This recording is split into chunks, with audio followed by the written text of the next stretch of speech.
What's something from the early days of the internet which younger generations may not know about? I used to keep a magazine beside the computer so I could read something while waiting for a web page to load. Just the other day, I ran into a guy who said I don't know anybody who's ever read a magazine. I had to take a minute to digest this idea. When I was your age, television was called books. Grandpa and the Princess Bride. When I was your age, internet was called magazines Chevy Monza. That computer speakers could predict phone calls. My parents' neighbor, a former naval captain, had some sort of ship radio as a hobby, which was a 10-meter-high antenna tower standing in his backyard. Whenever he used that thing, every computer in the neighborhood would start making funny noises. Ham radio used to be a lot more popular before the internet, from what I understand. I wasn't into it, but there were always one or two people in a suburb that were. Always attracted some oddball tinkerer types. Back in my day, we had one meme, and it was of a man's horribly gaped hole, and we were grateful to have it. And when we got the second one, it was of a woman shitting in a tub. And the third one was not about lemons having a party. Don't forget the one where meat was indeed spun. The pop-ups. Oh my god, the pop-ups. You'd open a web page and 20 windows would open and most of them were porn ads. It took a while for pop-up blockers to become a thing. Now you can't even advertise with pop-ups because all browsers block them by default. I still occasionally refer to my ad blocker as my pop-up blocker. Except now websites have built-in pop-ups made from floating divs.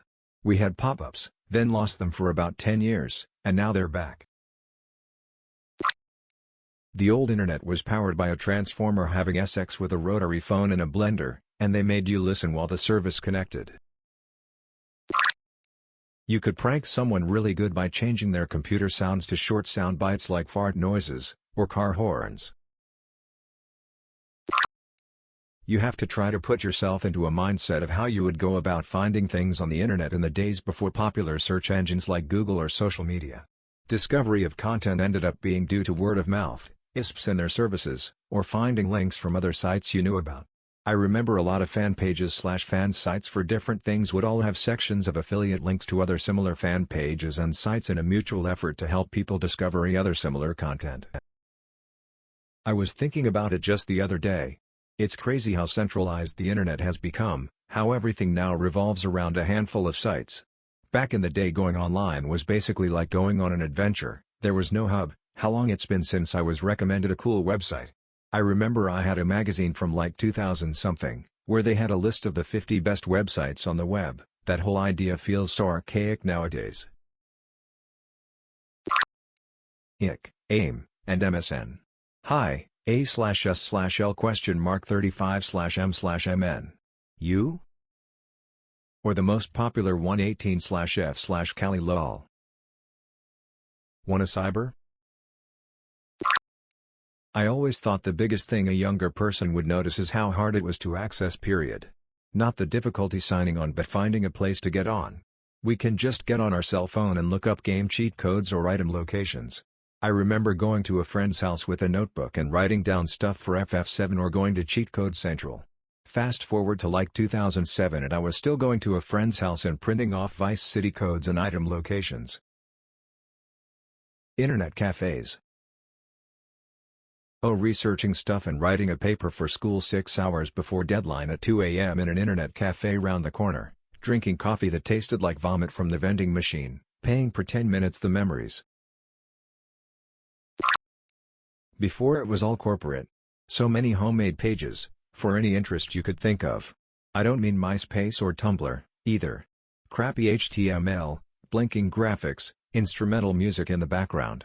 I met one of my oldest online friends in 1997 through a site he made for our favorite band. We were email pen pals for years before social media was a thing. I'm sitting here like I remember being able to just make my own website with some HTML, but now you have to have a domain or something and everything is a process. Maya he Maya hu Maya he Maya haha. Loved this. I felt terrible learning the guy did not want any of the publicity that followed. Winamp really whipping the llama's ass. I like rusty spoons. Yahoo used to have what was intended as a top-down directory of the entire internet, created by hand. It was incredibly useful at the time.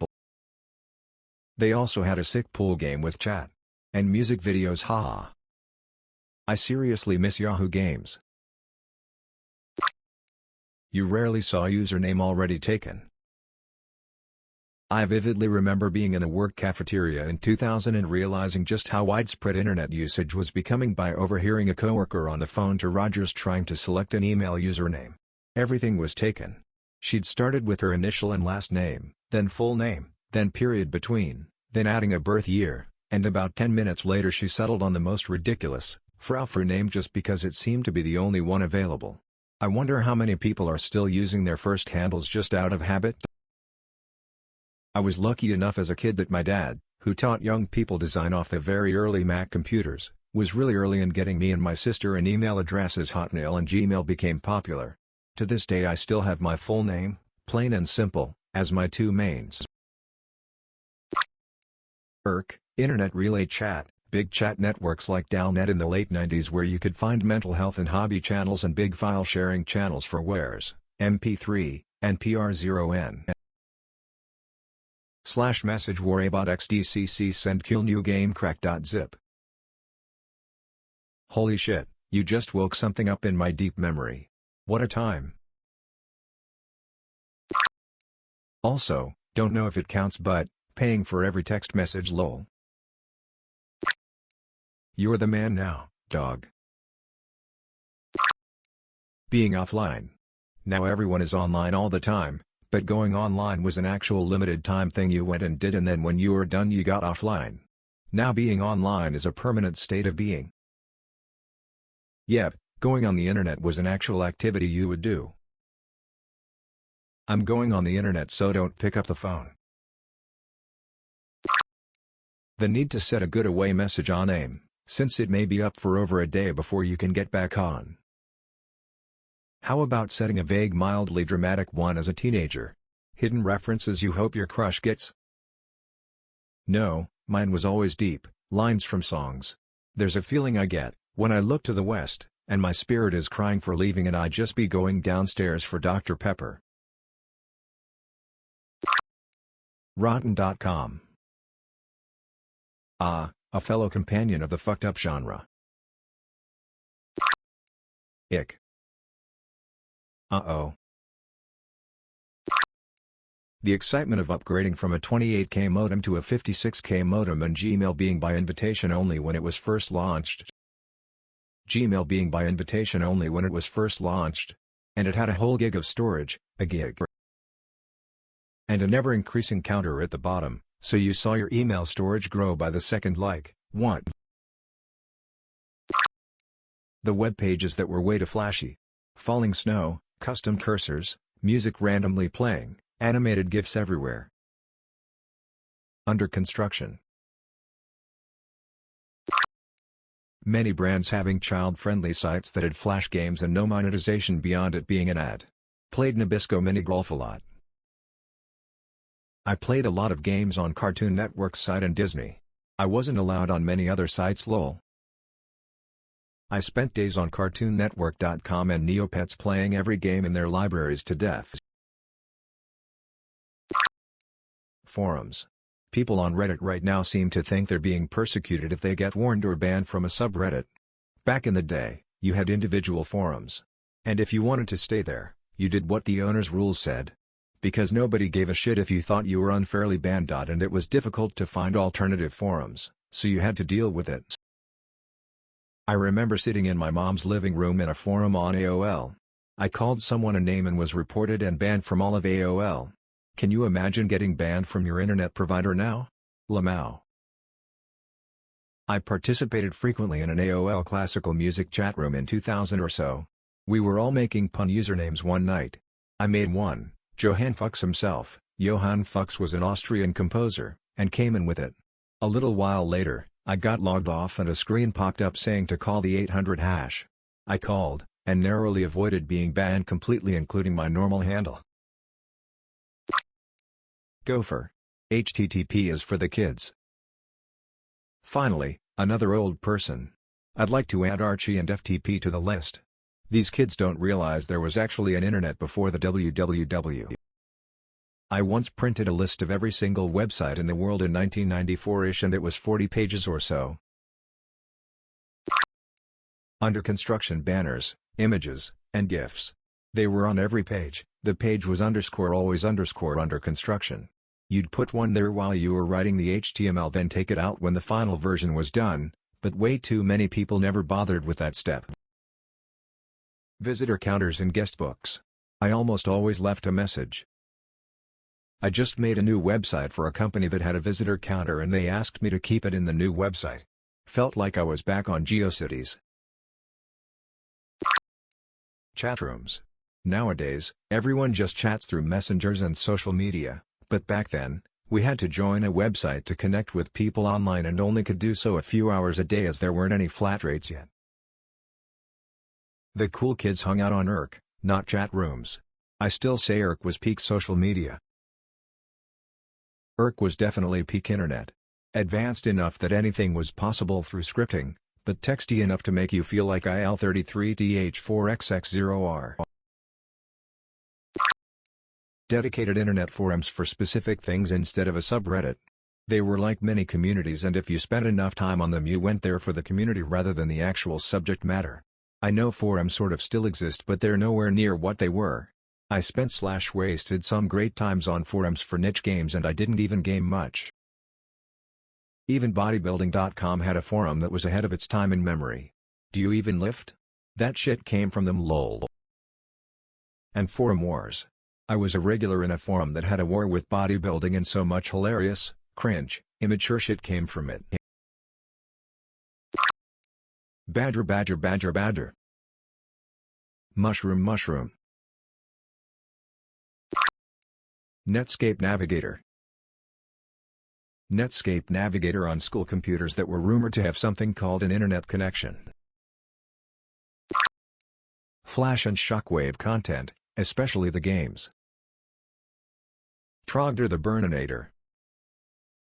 HomestarRunner.net, it's.com. AltaVista and Ask Jeeves.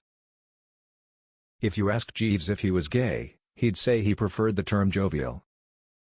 I once asked Jeeves why he was so stupid and he replied, "I'm sorry you feel that way." The Hamster Dance. Came here to feel old. Didn't realize I'd feel old with a bunch of people thinking the early days were 15 years ago.